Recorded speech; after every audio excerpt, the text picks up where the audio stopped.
hit the boards hard enough. No, second most national? You Yeah, said second? y'all 14th relaxing. with 10 or more offensive rebounds. That's the second most national. Hustle hard. Hustling. Obviously, huge win for us. Troy is really good, really tough. There's a reason why they're undefeated coming in here and beat San Diego State, beat UAB, had USC beat till the end, right? So they're a really good team, and obviously returning a lot of experienced players off last year's team that went to the NCAA tournament. So this is a great win for us, great bounce back win after losing to JMU, where once again I felt that we played well, we just missed some shots, and tonight we did a better job making our free throws, making our threes. We still got to finish at the rim, but they're a tough opponent that we got to see in another 10 days, and it's going to be a war when we get down there. And for sure, Texas State was watching this game, and they're coming in fired up, ready to compete against us and play ultra physical. But what is maybe one thing that you took from that JMU game and carried over to this one that maybe to help improve? Life is easier when you make shots. No. No, I mean, it's the same. I mean, it's I thought our guys played well. We just missed some shots. And JMU made some shots, and they're a really good team. I know that they took a tough loss tonight, but they're a super talented team. And it was one of those things that the biggest thing that I took away, I wouldn't say that it helped tonight, but it inspired me for tonight, right, is we tried to do the right things last game. And that's the biggest thing. Like, are we playing super hard? Are we playing unselfish? Are we trying to do what's right? And if we do that, win or lose, I'm good because I'm more process orientated. And then we were able to repeat and do those things in practice. And I thought our guys had two really good practices in preparation for this game. And the mindset and focus was really good despite Chandler getting a technical at the end of the half. Even though we talked about not losing our emotions during the game. I didn't lose it. I just was excited. Allegedly. But it was definitely, I mean, it was just our guys getting better and better in what we're trying to do, and the buy-in becoming higher and higher, and then growing together. So part of this answer is being able to step up and make shots when you needed to, but they never went on any kind of sustained run. I think their biggest run was 6-0, so why were you able to, so easily put a stop to this? I mean, one, I think some of it is like our focus level was higher during those situations as opposed to we were against JMU, but once again, making shots. I mean, like when JMU went on their runs, and I look back at it, it's like we took good shots. We had layups that we just missed them. Tonight we made them, and we made some key moment threes to take away their runs. Chandler, you seem pretty aggressive attacking the basket tonight. Can you just talk about your approach offensively tonight going to the basket? Our approach was to get into the paint, attack the middle, and go to their chest. And I mean, I feel like I finished at the rim pretty good. When I'm coming downhill, I feel like I'm hard to stop. So just do what I do, and then if I don't have it, make the right reads to my shooters. If not, take the layup. So I feel like just putting pressure on the rim, making them draw fouls and everything, just putting pressure on them. That's my mentality. I mean, it worked last game, so why not try it again? Where do those turnovers fit into that game plan that you had when you drove into the paint and they just slapped it off you? So yeah, we can talk about that way. Okay. So I saw a little gap, right, and they're in the bonus. So I'm thinking he gonna bump me, which he did bump me. I'm thinking they're gonna call it. Allegedly. So I'm going up too, so I can get 2 shots. And the ball went out of bounds. And so yeah, I looked at Pannone, I was like, and then the other one, when I threw it away, when he tipped it, Valdez, whatever, I should just took the ball to the rim. But I learned from it after that. You seem like a better person. He seems like a better person than what he was before, so that's positive. So, I learned from that, so we're good. We're good. What happened again? Chandler, for you, what's the fine line of playing with an edge, playing with emotion, and not getting attacked? It is a line. I mean, I talk to Biz and them all the time. Like, I literally tell them, like, I might cross the line. Today, I really didn't think I crossed the line, really. I mean, he definitely crossed the line, one. But I probably did, because today, I'm not going to lie to y'all, today just meant something to me. Like, I don't know.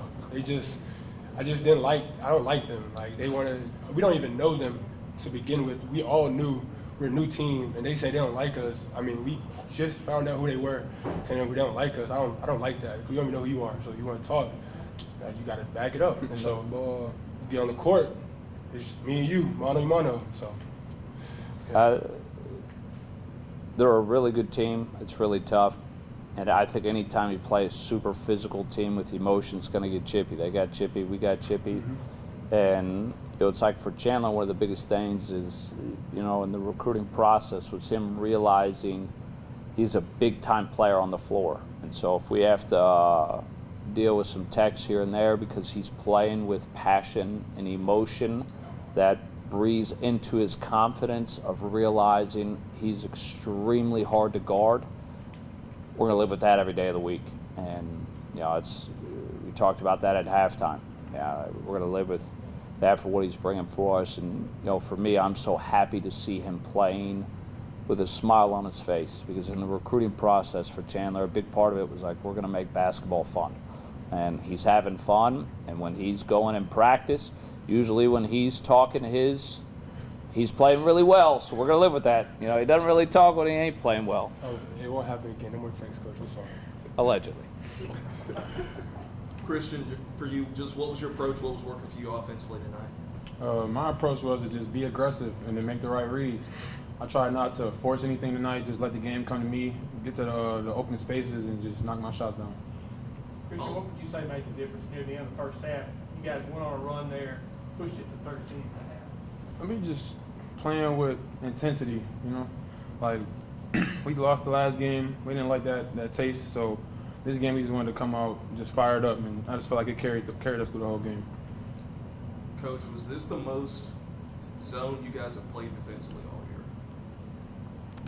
Probably. That's a strong possibility, yeah. I'm not really sure. I'll have the analytics on that for you tomorrow. But, yeah, that's a strong possibility. We played a fair amount. I mean, just following up on that, just how do you feel like the guys just did it defensively, especially with that zone look you guys kind of rolled out, especially in the first half? You know what? There's some recency bias to it, right? Because obviously in the second half when we were in the zone, we gave up some layups and some threes. So on the recency bias, I'm not sure how good it was, but that's why we're going to look at the overall numbers for it. But I mean, recency bias, you could feel like, I said this last time, right? Like, and I said this in the six-man club. If you look at the last game and you were to say, how did Christian Harmon and Ali Tunkara play, people would feel like they didn't play well because he was 1 of 8 from the field, and Ali was 1 of 3 and 0 of 3 from the free throw line, but yet they led us in leverage. They were our 2 best players on the floor. We were best with them on the floor. And so I try to do a really good job of not thinking with emotion on the recency bias of having the data. Recency bias aside, I guess, then I want to get your thoughts on the job you guys did on Thomas Down, except for maybe that final 5 minutes or so where he finally was able to hit some shots. Overall, I thought we did a good job on him and Valdez. Obviously, we didn't do a great job on Sang. We let him get loose, and we know he's a super dangerous player that it's like when he gets going, he can get going. And, he's definitely a player that plays through confidence, and you can see his confidence kind of growing tonight. And he kind of hurt us, but they're a good team. You're not going to be able to shut down all 5 players. Coach, can you talk about the effort on the lines today? Obviously, y'all out-rebounded them about 14. Second half suboptimal. First half elite. Yeah. Overall solid. Yeah. 34% of them on the offensive rebound is, we've got to be higher than that. Like our goal was 40. We were 43 in the first half, and which means in the second half we were down, and then our defensive rebounding percentage was very good. We held them to 24%. They're one of the best, third best offensive rebounding team in the league. So, yeah, second half suboptimal, first half elite, overall solid. Yeah. Any more questions? What is the statistical probability of going on 2 different 10-0 runs and not allowing one and winning the game? You told us this before. Hey, so if you go on a 10-0 run at any point at the college game, it's a 10-0 run, it's going to be over a 75% chance of winning. And obviously you've got I believe, win on a 10-0 run against JMU, and then the difficult point is when they counter with a 10-0 run, kind of evens out the odds. So But yeah, you have over 75% chance of winning on a 10-0 run. Do we have a 10-0 run? You had 12. You had 2. You had 12. Ooh, lovely. Yeah, it jumps up to, I think it's like 90 plus on 2. So nice. That's crazy. We should do that more often. That's crazy. We had 2. Yeah. We had 2 10. Swing, That's actually It crazy. was 3-0, and then it was 10-3. Uh, Swing. Yeah, we should do that more. Started with 1, but Yeah. not another one. That's good. That's tough. And our best, it says our best one was 12. Yeah. That's tough. I We was only going had to ask you about Texas State. Obviously, you played them already. Had a really good performance down there. What do you need to do to repeat that? Not turn the ball over. They are very good defensively, and they force a lot of turnovers. They're super tough and physical. We did a really good job of making shots there, but our turnover rate was too high, and so as they come into us, and I thought our physicality on the glass was high level that game. That was a big point of emphasis for us, and we've got to dominate the glass, not turn the ball over, and make winning plays. I mean, the biggest thing we talk about all the time is like you have to make winning plays. If you want your leverage to be high, you got to make winning plays, and you know the physicality aspect against them is going to be crucial because they're coming in and they're going to try to punk us, and they are super tough and physical and really well coached.